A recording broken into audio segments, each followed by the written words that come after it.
ဒီနေ့ရအော်ဒါလေးကတော့မောင်လေးအတွက်မှာထားတဲ့ကိတ်လေးပေါ့နော်မောင်လေးရဆိုလို့ရှိရင်20ကျော်သွားပြီဆိုတော့တက်စုကဒီဒီဇိုင်းလေးကိုပေါ့နော်ချောကလက်ဒီဇိုင်းလေးကိုရွေးချယ်ပေးထားပါတယ်ရှင်ကိတ်လေးကချောကလက်ဒီဇိုင်းလေးဆိုတော့ဒီလူကြီးရောလူငယ်ရောဒီယောက်ျားလေးရောမိန်းကလေးရောပေါ့နော်အကောင်လုံးနဲ့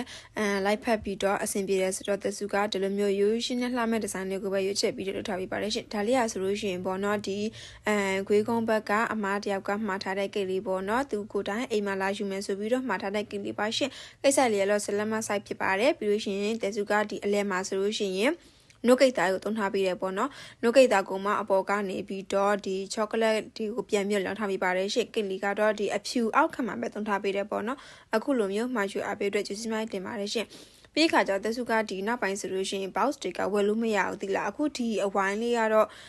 ဒါတော့မနှဲဝယ်ထားရတယ်ပေါ့နော်ဒီအဝိုင်းလေးရဆိုလို့ရှိရင်တက်စုတုံးရတာမကြိုက်ပေါ့နော်တခြားသူတွေတော့ရှိကြလားမသိတက်ဆိုတော့တုံးကတော်တော်လေးမကြိုက်လို့ဒီဟာကြီးကိုမသုံးမနဲ့ထားခဲ့တယ်အခုနောက်ပိုင်းကျတော့ဝယ်လို့မရဘူးဆိုတော့မရှိရှိရနဲ့ပဲအဆင်ပြေအောင်လုပ်ပေးရတယ်ပေါ့နော်တက်ဆိုကလည်းမကြိုက်သူတို့ customer တွေကလည်းကြိုက်မှာ